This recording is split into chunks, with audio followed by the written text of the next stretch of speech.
So welcome at the Service Design Conference here organized by Next. Talking to Dean Crutchfield.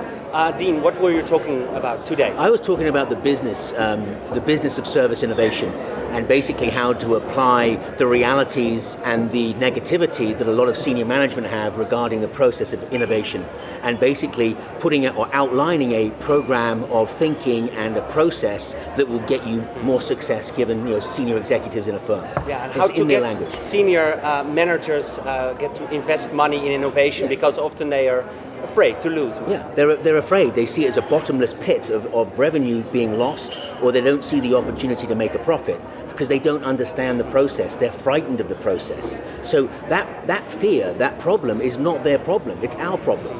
We have to explain it better.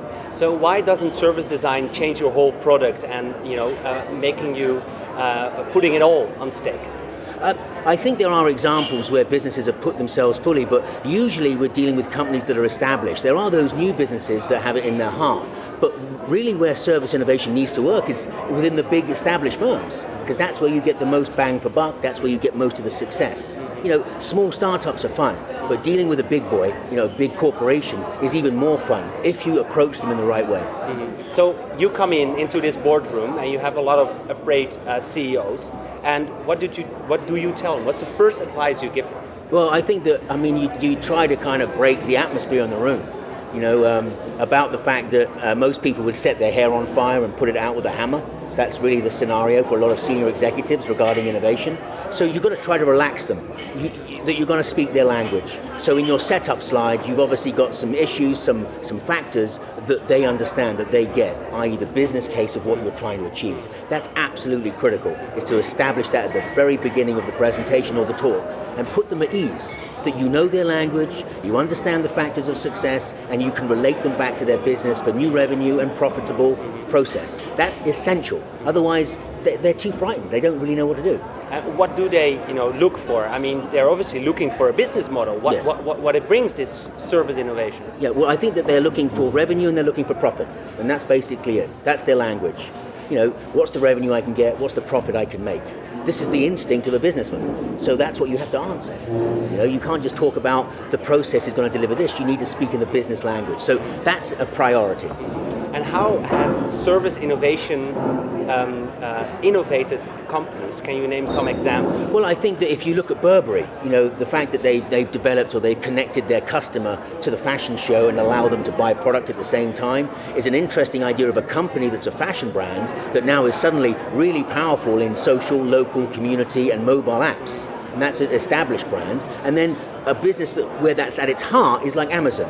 They were built on this. It's their attitude, it's their DNA. Mm-hmm. So they're a great example that was built on a service proposition. Mm-hmm. But this service proposition, can every company have such a service proposition? No, because I think that it's about if it's going to work for the firm. There are a number of firms that just don't get it.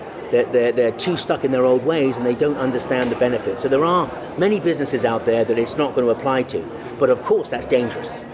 Not accepting the power of service innovation is a very dangerous thing indeed. So you can love service innovation and ignore it, but to hate service innovation and ignore it is an extremely dangerous thing. Yeah. So how to approach this? Can you just have one thesis and then develop that over time, or are there different approaches towards service innovation, in your opinion? I think that there are different. You have to find the process that's right for you. Mm-hmm. But I think that they're still pretty standard. That phase one where you look at the world, phase two where you think of the idea and what it can be, phase three you shape it, you express it so you can see what it's going to be, and then boom, you excite it in the market, you excite it inside the company, and you put it into the marketplace. It's pretty standard. There isn't no magic different process. Mm-hmm. It's just how you do each one with a business case in mind, not just innovation. So where in the end, what's then the magic trick when it comes to service innovation, or is there no magic trick? Is it really changing the behavior in the first place of yourself? Well, I think actually it's the business model. That it all relies on the business model. If it's going to change the firm's existing model, if it's going to radically alter it, or it's going to be a new business model for the business. So it all comes down to that. It's not the idea of the innovation, because like I said, without form, strategy, and expression, you've just got an idea, and it's a waste of time. You're not going to present just an idea. You have to present what it's going to be like, and key to that is the business model case. Thank you so much. Pleasure. Okay, this was